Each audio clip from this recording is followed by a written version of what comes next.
Krishnamoorthi of Illinois. I'm curious as to what both of you want or are looking for out of today's meeting between Presidents Biden and Xi. Gallagher and Krishnamoorthi in that order, if you could respond.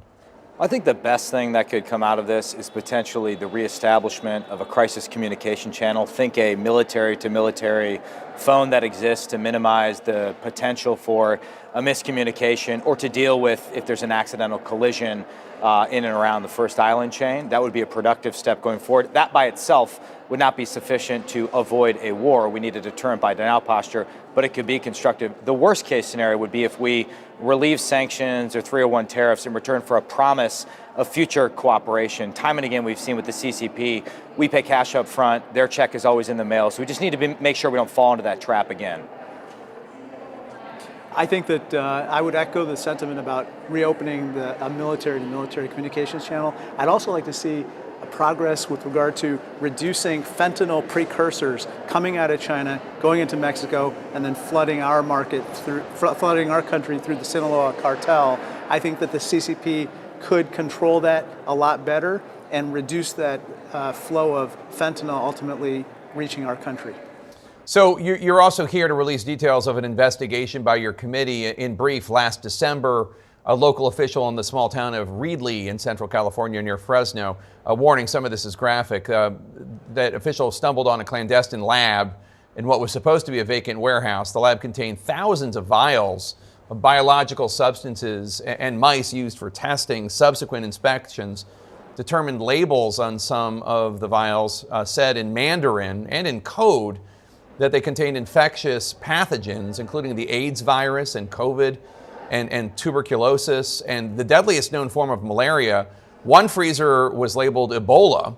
All of that's frightening enough. The lack of response from the U.S. government seems alarming. Chairman Gallagher, what's going on?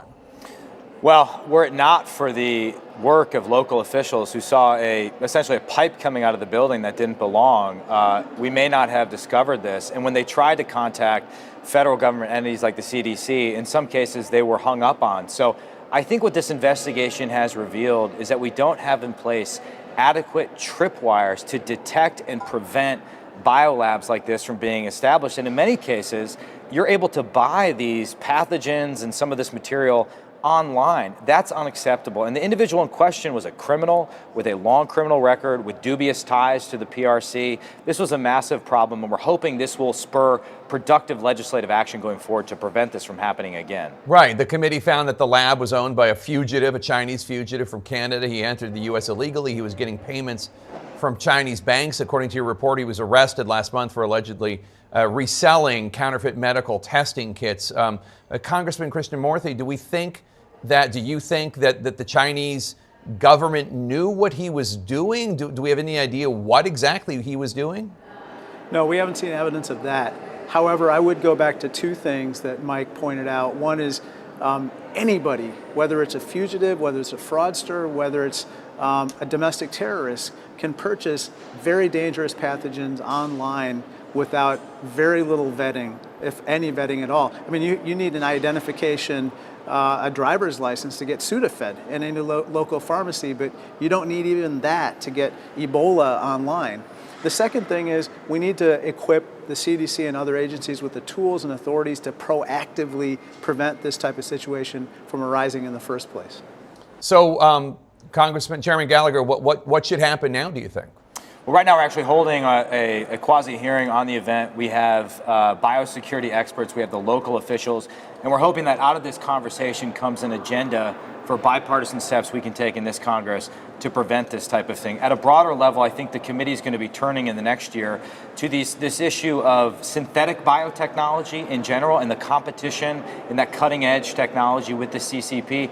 I would also say I think our intelligence community needs to develop a more sophisticated understanding of the very opaque connections between PRC nationals, businesses, United Front Work Department organizations. It can be very complicated to unpack that at times, and I'm not convinced we have the requisite expertise, even in the IC, to understand what's happening right here in America. I'm glad, Jake, if I could jump in. Yeah. One thing I'm really glad about our cooperation is that we were able to establish facts in this report and dispel some of the really horrible conspiracy theories that are out there, that this was some kind of Asian virus lab or something like that.